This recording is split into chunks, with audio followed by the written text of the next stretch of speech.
let me tell you my goals for this course. I don't know if you have a goal for this course. I don't know if you come into a course thinking, hey, here's my goal. I'm going to do that. Here's my goal. Ready? It's going to sound overstated. My goal is to change your life. Okay? That's the simple version of what I want to do. And, or you think of it another way, I want to make this course for you as one of the most important courses you take in your time here at the UW. And partly because of the subject matter, I think that actually can be true. Okay? So this course is about data analysis and sort of modern techniques. It's going to be very broad in what we consider. And what I know it can do is if you are a grad student, this will apply directly probably to your research. Okay? And if you're an undergrad, it gets you a sweet job if you don't want to go to grad school. Okay? So that's the goal. So change your life, right? All right. Very simple. And you can think about your goals. Okay? And maybe we can share them later at the end of the class. Okay. So I have a course outline, what we're going to consider. And what we're going to start off with, I'm going to leave that up there, so you should just have that. I'll send out another email with it. So you have that, but I think most of you got the email with the link, okay? And some of the links didn't work when I sent that out. They mostly should work now, okay? All right, so the first 3 weeks we're going to talk about time frequency analysis, okay?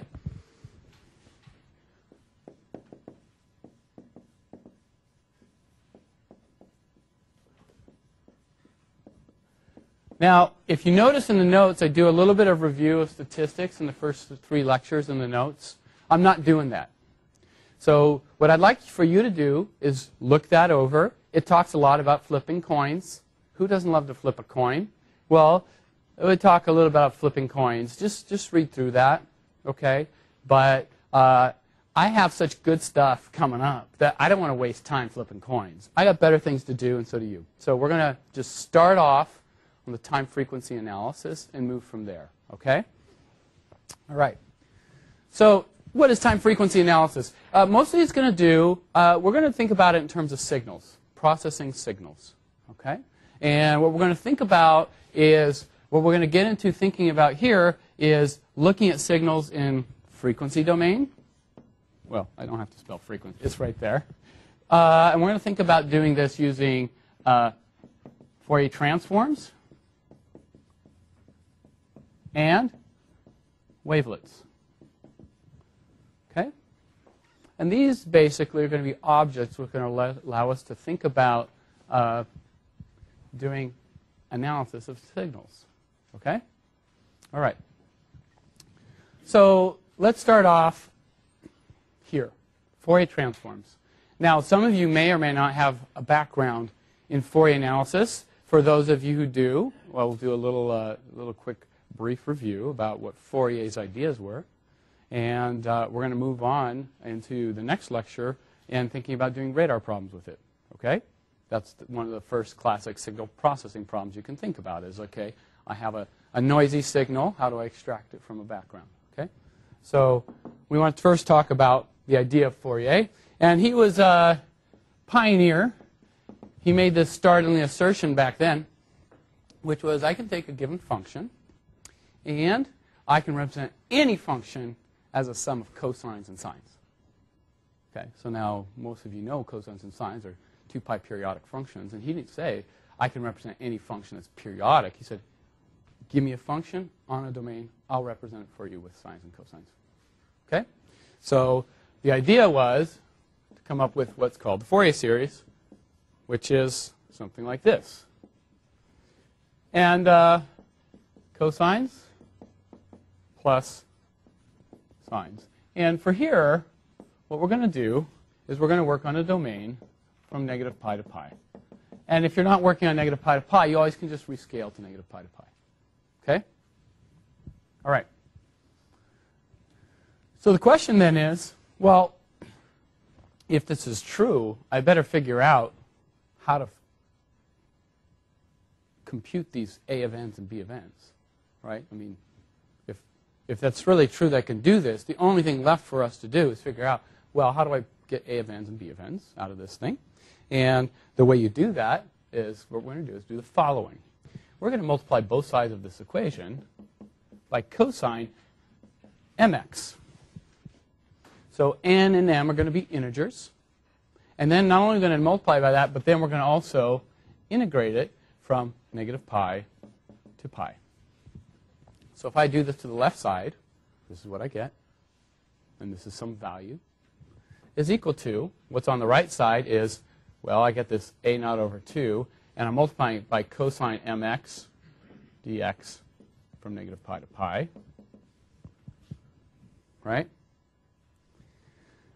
Okay, see, I'm a little rusty over the break. Bad board management. See, because I can't fit all my formulas down here. So we'll pretend they're going to go up here. Ready? So that was part of the right-hand side. The other part of the right-hand side is there's this sum. There's this a of n. And then there's this integral of cosine nx, cosine mx dx. And then there's this b of n, negative pi, pi, sine nx, cosine mx dx. Okay, fine. Just doing some algebra. It always comes down just to doing algebra. So there's my algebra I got to do, and I got to calculate some integrals. Now it turns out this integral here, sine times cosine with integer coefficients on negative pi to pi, it's always 0. So we call these orthogonal functions. Sines and cosines are orthogonal. So it's a lot like a vector space and function space. So normally when we think about a vector space, right, it's really easy to think about three-dimensional space, x, y, z, as being orthogonal to each other. Well, this is the equivalent of that in function space.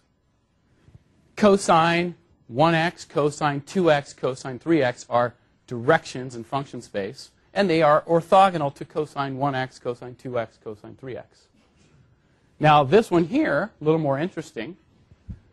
This thing here is also always 0, except for when n is equal to m.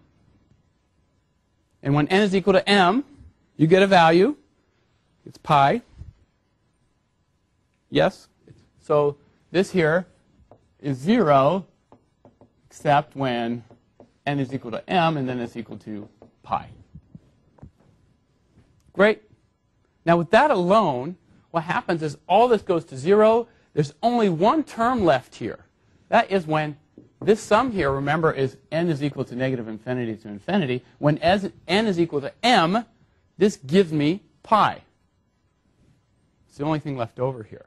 And then what that allows me to do is write down my coefficient, a of n is equal to 1 over pi, f of x, cosine nx dx, negative pi to pi. And by the way, I could do the same thing here by taking that same formula and multiplying by sine mx, and then integrating. And then what I would get then is a formula for the b of n.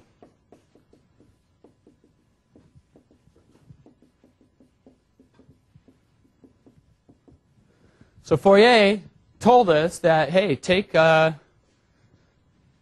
signal, take this function. We're going to think about it as a signal.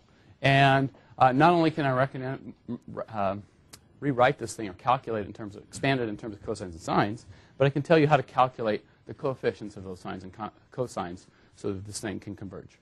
Now there's a little bit of issue of convergence. We're not going to talk about that. But here's your formulas.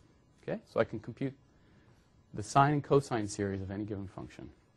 Okay? And what we're going to think about is now representing signals in this. And in particular, what we want to think about is cosines and sines in a little bit more general way, in particular, complex functions. And there, the idea of Fourier comes out to be, if I take a function f of x, what I want to do is represent it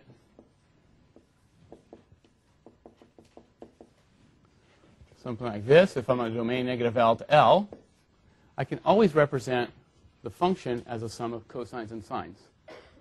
That's cosines and sines.